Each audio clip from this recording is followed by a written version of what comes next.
ரமேஷ் சேதுராமன் இப்போ particular case வச்சுக்கலாம். இப்போ அதானி அவர்கள் தொடர்பாக நாடாளுமன்றத்தில் தொடர்ந்து பேசப்பட்டது. நான் அதெல்லாம் விட்டுட்டு இந்த பர்டிகுலர் வழக்கு அப்படின்றதில் கூட நம்ம புலனாய்வு அமைப்புகள் என்ன செஞ்சாங்க, அந்த கேள்வியிலிருந்து தான் மோடி அவர்கள் பிரதமர் அதானியை பாதுகாக்கிறார் அப்படின்ற ஒரு குற்றச்சாட்டு வருது.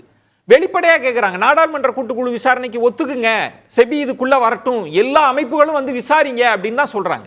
ஆனால் பாஜக என்ன நிலைப்பாடு எடுக்க போகுதுன்ற ஒரு கேள்வி இருக்கு, என்ன இதுவரைக்கும் எடுத்திருக்குன்ற ஒரு கேள்வியும் இருக்கு. இல்ல, ரெண்டு விஷயம் முதல்ல தெளிவு பண்ணணும்னு ஆசைப்படுறேன். முதல் விஷயம், அதானி என்பவர் வந்து ஒரு தனியார் நிறுவனம், அதை இது பண்றாரு. அப்கோர்ஸ் அவர் வந்து சட்டத்திற்கு விட பெரிய ஆளோ இல்லைன்னா வந்து அரசியலமைப்பு சட்டத்தை விட பெரிய ஆளுங்கிறதெல்லாம் கிடையாது. ஆடியோ தெளிவா கேக்குதா? கேக்குது. ஓகே. சோ அது ஒண்ணு. ரெண்டாவது, குயிக்கா அது நம்ம இதை கண்டினியூ பண்றதுக்கு முன்னாடி என் அன்பு சகோதரர் சூர்யா அவர்கள் சொல்லும் போது இந்த நேஷனல் ஹெரால்டு கேஸ கூட சொன்னாங்க.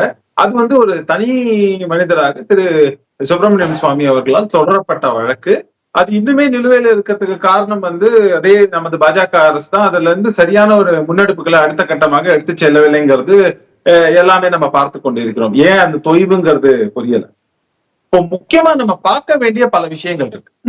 அதானி அப்படின்னு நீங்க சொன்னாங்க, இப்போ எதிர்த்தரப்புல இருந்து சொல்லக்கூடிய பல வாதங்கள் வச்சாங்க. மஹுவா மொய்த்ரா வந்து கடந்த முறை வந்து எம்பியா இருந்தப்போ அவங்க வந்து அவையில இருந்து நீக்கப்பட்டாங்கிறதுக்கே வந்து அதானி தான் காரணம், ஏன்னா அதானியை குறித்து பேசியதால் தான் நீக்கப்பட்டது அப்படின்னு சொல்றாங்க. அப்ப அப்படின்னாக்க மண்டே அன்னைக்கு திரும்ப எல்லாரும் பிரச்சனையை கிளறுவாங்க. மஹுவா மொய்த்ரால இருந்து எல்லாரும் தைரியமா பேசுறாங்க. நான் உங்ககிட்ட வரல, இதுல என்ன நடவடிக்கை, ஏன்னா குற்றச்சாட்டு பெரிய குற்றச்சாட்டா இருக்கு. இதுல பாஜக அரசோட செயல்பாடை எப்படி பேசுறீங்க? பாயிண்டடா வந்துருங்க. இல்ல இததான் சொல்றேன். நீங்க பாயிண்டடா இப்பதான் வந்திருக்கு. சூர்யா அவர்கள் கரெக்டா சொன்னாரு, இப்பதான் வந்திருக்கு. நம்ம பொறுத்திருந்து பார்க்கலாங்க. இப்போ மண்டே இப்போ பார்லிமெண்ட் வந்து கூடும்போது, இந்த செஷன் நடக்கும் போது இதுல வந்து அதானியை பத்தி யாரு பேச போறாங்க, அவங்களுக்கு எதிரான எதிர்வினை இருக்காங்கிறது பாயிண்ட் நம்பர் 1. ஆனா இங்க எதுக்கு எடுத்தாலுமே என்ன சொல்லப்படுது, இவருக்கும் மோடிக்கும் இருக்கு, மோடிக்கும் சம்பந்தம் அப்படின்னு. இது காரணம் என்னன்னா, கடந்த காலங்கள்ல நடந்த நிகழ்வுகள். இப்ப நான் என்ன கேட்கிறேன், இந்த ஃபர்ஸ்ட் இந்த எலக்ட்ரிசிட்டி இதை வாங்குறது அப்படின்னு நீங்க வச்சீங்கன்னாக்க முதல் பாயிண்ட் நம்ம வந்து பார்க்க வேண்டிய விஷயம். இன்ஃபேக்ட் அதிமுக காலத்துல தான் வந்து இந்த கோல் வாங்குறது, இந்த மாதிரியான விஷயங்கள்லாம் வந்து பவர் வாங்குறதும் சரி, இந்த மாதிரியான விஷயங்களும் வந்து நடைபெற்றதுங்கிறதையும் நம்ம கவனத்துல எடுத்துக்கணுங்கிறது ஒரு முக்கியமான ஒரு விஷயம்.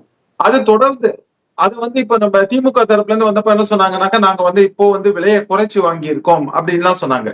இப்போ பவர் டிரான்ஸ்மிஷன் அப்படின்னு சொன்னீங்கன்னாக்க அதுல வந்து இந்திய அளவிலேயே பல சேலஞ்சஸ் உங்களுக்கு இருக்குங்கிறது ஒரு விஷயம் இருக்கு. காரணம் என்னன்னா, இப்ப காற்றாலையில இருந்து மின்சாரம் நம்ம தள்ளி போறோம். ரமேஷ் சேதுராமன் பாயிண்ட் என்னன்னா, இங்க பிரச்சனை என்ன, ஏன் நீதிமன்றம் பிடிவாரண்ட் கொடுத்திருக்கு அப்படின்னா, அரசு அதிகாரிகளுக்கு இவர் லஞ்சம் கொடுக்க கொடுத்தார் அப்படின்ற குற்றச்சாட்டுக்கு வராங்க. அதுல உள்ளுக்குள்ள போகிற போதுதான் இந்த எரிபொருள் அந்த கழகம் இருக்குல்ல, அவங்க இவர் அதானியை பேக்கப் பண்ணியிருக்காங்கன்றதான் குற்றச்சாட்டு. இப்போ நான் என்னன்னா, இப்போ வந்து 2 நாள் தான் ஆகுதுன்றப்ப சிந்தன் கேட்கறது, இந்த இஷ்யூ அமெரிக்காவில் எப்போ வந்தது? அதானி அவர்களுக்கு நெருக்கமானவர் வீடு எப்போ வந்து சீஸ் செய்யப்படுது? அப்போ எப்போ வந்து அவர்கிட்ட ஆதாரங்களை கைப்பற்றாங்க? அதெல்லாம் நடக்குது இல்லை. இங்க அதுக்கு என்ன எதிர்வினை இருக்கு? இடியோட ரோலோ இல்ல செபியோட ரோலோ இல்ல மத்திய அரசோட ரோலோ, இதுக்கு ஏதாவது ஒரு அதிர்வுகள் இருந்ததா?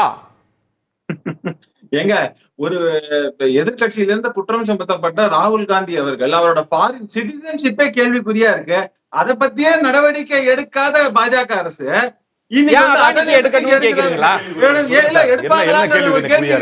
யாரோ போற போக்குல எழுப்புற கேள்வி எல்லாம் கேள்விக்குறியா? என்ன சார் இது? இதுக்கு நான் கேக்குறேன், அரசியல் பார்வையாளரா கரெக்டா பதில் சொன்னீங்களா?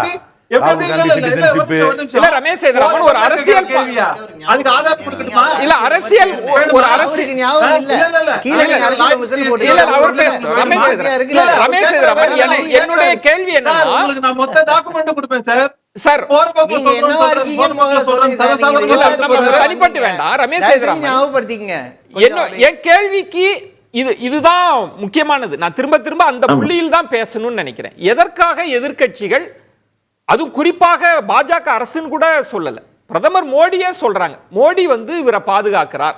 இன்னும் ராகுல் காந்தி சொல்றாரு, இவர் இருக்கிற வரைக்கும் அவருக்கு தண்டனை எல்லாம் கிடைக்காது அவரெல்லாம் கைதெல்லாம் செய்ய மாட்டாங்க. இந்த இடத்துல தான் ஒரு சந்தேகம். காரணம் ஏன் சொல்றாங்க? அந்த சந்தேகத்தை எப்படி பாக்குறீங்க? அதுக்கு ஆதாரம் இல்லாத சந்தேகம் நினைக்கிறீங்களா? இல்ல காரணம் ஏன் சொல்றாங்க அப்படின்னாக்க, யாரு பிகஸ்ட் டோனார் இந்த இதுல வந்து இப்ப நம்ம சொல்றோம்ல எலக்ட்ரல் பாண்ட்ஸ் விஷயங்கள்ல எல்லாம் சொல்றோம் இல்லையா, அதையெல்லாம் எடுத்து பார்த்தா அதுக்கான பதில் தெளிவா கிடைக்கும். ஆனா அந்த வகையில பாஜகவுக்கு ப்ராபபிளி பிகஸ்ட் ஸ்பான்சர் அப்படிங்கிற முறையிலையும் கூட அவங்க வந்து அந்த விஷயத்தை எடுத்து அவங்க பேசுவதற்கான வாய்ப்பு இருக்கு. யாருமே வந்து ஒரு பார்ட்டியை சப்போர்ட் பண்ணி ஏதோ பண்றாங்க, அவங்களுக்கு ஃபண்டு கொடுக்குறாங்கனாக்க நிச்சயமாக அதன் பின்புலத்துல அது யாருமே வந்து என்ன பொறுத்த வரைக்கும் இது அவ்வளவு பல ஆயிரம் கோடிகளை தூக்கி சும்மா கொடுக்க போறது கிடையாது. அவங்க வந்து நிச்சயமா அதுக்கான ஒரு பெனிஃபிட் எதிர்பார்ப்பாங்கிறது இருக்கு. இது எல்லாம் காலமாக நடந்து கொண்டு இருக்கிறது. இப்ப நம்ம 1947 இருந்தே எடுத்து அதுக்கப்புறம் தொடர்ந்து நம்ம பார்த்தோம்னாக்க நம்ம இப்படியே ஒவ்வொரு பெரிய பெரிய முதலாளிகளாக பெரிய பெரிய தொழிலதிபர்களாக நம்ம சொல்லிக் கொண்டே போகலாங்கிறது இருக்கு. நார்மலா நடக்குது அப்படின்னு நார்மலைஸ் பண்றீங்களா? ஒரு அரசு வந்து தான் பண்ணுவாங்க, நீங்க வந்து கையூட்டு கொடுக்கலாம், அதெல்லாம் இயல்புதான். இது நடக்குதுன்னு சொல்றேன். இல்ல, அன்பார்ச்சுனேட்லி இது நடக்குதுன்னு சொல்றேன். இது தொடர்ந்து நடந்து கொண்டிருக்கிறதுன்னு சொல்றேன். ஒவ்வொரு காலகட்டத்திலும் அவங்கள இப்போ வந்து காங்கிரஸ் பீரியடு அப்படின்னாக்க கடந்த காலங்களிலும் பல தொழிலதிபர்கள் மேல பல குற்றச்சாட்டுகள் வைக்கப்பட்டது. அவங்களுக்கு எதிர்கட்சி இருக்கக்கூடியவர்களுடைய குடும்பத்துடன் தொடர்பு. உங்க ஆர்குமெண்ட் படியே சொல்றேன் சார். இப்ப 2G விவகாரம், நம்ம அதுக்குள்ள ரொம்ப டெக்னிக்கலா எல்லாம் போக வேண்டாம். அப்படி ஒரு குற்றச்சாட்டு வந்த போதே என்ன குற்றச்சாட்டு? சில நிறுவனங்களுக்கு ஆதாயம் கொடுக்கணும், இந்த கார்ட்டெல்லாம் உடைச்சிட்டார். சில நிறுவனங்களுக்கு அனுபவமே இல்லாத நிறுவனங்களுக்கு ஆதாயத்துக்காக கொடுத்தார், கையூட்டு பெற்றார். இதுதானே பிரச்சனை, குற்றச்சாட்டு. இப்ப நாடாளுமன்றத்தில் என்ன கேட்கப்பட்டது? நாடாளுமன்ற கூட்டுக்குழு விசாரணை தான், பிஎஸ்சி கூட எங்களுக்கு வேண்டாம் அப்படின்னு தானே சொல்லி கேட்டாங்க.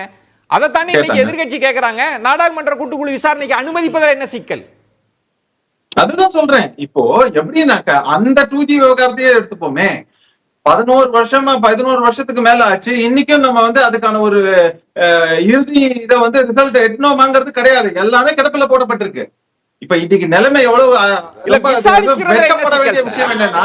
வெட்கப்பட வேண்டிய விஷயம் என்னன்னா, நமக்கு ஊழல் விவகாரங்கள் எல்லாமே 20 வருடங்களும் 25 வருடங்களும் ஆகி அது அந்த ஊழல்ல வந்து குற்றம் சுமத்தப்பட்ட பல இவங்க வந்து உயிரோட கூட இருக்க மாட்டாங்கிற மாதிரி நிலைமை ஏற்பட்டிருக்கு. இப்ப நேஷனல் ஹெரால்டே எடுத்துக்கங்களேன், கூட்டுக்குழு விசாரித்தல் இருக்குல்ல, ஒரு அமைப்பு விசாரிக்கணும்ல, அதுக்குள்ள நகரணும்ல, அது நகரலன்றாங்க. இப்ப குற்றச்சாட்டே இந்த அரசு அதானி அவர்களை காப்பாற்ற முயற்சிக்குது அப்படின்றாங்க, கடந்து போறாங்க எல்லா விஷயத்தையும். பாஜக அரசு எடுக்கக்கூடிய முன்னெடுப்பு அப்படித்தான் மக்களை அந்த பார்வையை ஏற்படுத்துகிறதுன்னு நான் சொல்றேன். இது மட்டும் இல்ல, இப்போ இதுக்கு அடுத்த விஷயமும் நான் சொல்ல விரும்புவது என்னன்னா, இதுல வந்து ஒரு வெப் ஆஃப் திங்ஸ் அப்படின்னு நம்ம சொல்லக்கூடிய ஒரு வலை, அதை வந்து நீங்க எப்படி தொடர்பு படுத்தி நேரடியா பார்க்க முடியாதுன்னு இருக்கு. அதானி ஸ்டாக் கீழே விழுந்தா பிளாக் ஸ்டோன் ஒரு நிறுவனம் வந்து கொண்டு வந்து இன்வெஸ்ட் பண்றாங்க. அந்த பிளாக் ஸ்டோன்ல யாரு இருக்காங்க ஒரு இது கேட்டாக்க, யாதோ ஒரு நிறுவனத்தை வளர்த்துறதுக்காக பிடிவாரண்ட் பிறப்பிச்சிருக்காங்க. நீங்க கான்ஸ்பிரசி தியரி வரீங்க. இல்ல கான்ஸ்பிரசி தியரி நான் சொல்வது டைரக்டா எதையுமே லிங்க் பண்ண முடியாது, ஆனா இன்டைரக்டா ஏதோ ஒரு லிங்க் இருக்குன்னு நான் சொல்ல. இல்ல சார், குற்றச்சாட்டுன்றது நேரடி தானே, குற்றச்சாட்டு நேரடியான குற்றச்சாட்டு. நான் அமெரிக்கா ஒரு நிமிஷம், நீங்க நம்ம அமெரிக்காவினுடைய அந்த விசாரணை செஞ்சிருக்காங்க, அதை நீங்க ஏற்றுக்கொள்கிறீர்களா இல்லையா? அதுல உங்களுக்கு நம்பிக்கை இல்ல, அதானி தவறு செஞ்சிருக்க மாட்டார்ன்ற நிலைப்பாட்டுக்கு வரீங்களா? ஏதாவது இல்ல இப்ப நான் ஒரே ஒரு விஷயம் சொல்றேன். கடந்த முறை இண்டன்பர்க் நடத்தினப்போ இண்டன்பர்க் மேல சட்டப்படி நடவடிக்கை எடுக்கும்னு சொன்னவங்க இன்னி வரைக்கும் என்ன நடவடிக்கை எடுத்தாங்கன்னு தெரியல. அதுல இருந்தே தெரிய வேணாமா அது கிரெடிபிலிட்டியா இல்லையாங்கிறது பாயிண்ட் நம்பர் 1. ரெண்டாவது விஷயம் அதானி நிறுவனத்தில இருந்து என்ன சொன்னாங்க, சட்டப்படி நடவடிக்கை எடுப்போம் அப்படின்னு சொன்னாங்க. இன்னி வரைக்கும் நடவடிக்கை எடுக்கப்பட்டதாங்கிறது ஒரு கேள்வி. அடுத்த கட்டமாக இப்ப அமெரிக்கா மேல வந்திருக்கு. இப்ப நான் என்ன கேட்கிறேன், அமெரிக்கால இவங்க எப்படி ரெப்ரசென்ட் பண்ண போறாங்க? இன்னொரு விஷயம், போற போக்குல ஒரு நிறுவனத்தின் மீது சொல்லப்படும் போது அந்த நிறுவனத்திற்கான ரெஸ்பான்சிபிலிட்டியை அரசு எந்த வகையில எடுத்துக்க முடியும்? இந்த நாட்டினுடைய அரசு எப்படி எடுத்துக்கொள்ள முடியும்? நீங்க தன்மையை நீங்க வாங்கல. பிரச்சனை வந்து வேற ஏதோ ஒரு தனிப்பட்ட நிறுவனத்துக்கும் அமெரிக்காவுல வந்து போட்ட வழக்குக்குமானதுன்னு இல்ல. இங்க கவர்மெண்ட் இருக்குல்ல, இங்க புலனாய்வு அமைப்புகள் இருக்குல்ல, விசாரணை அமைப்புகள் இருக்குல்ல, அவங்களோட ரோல் என்னவா இருக்குன்றதுல இருந்து தான் பேசுறோம்.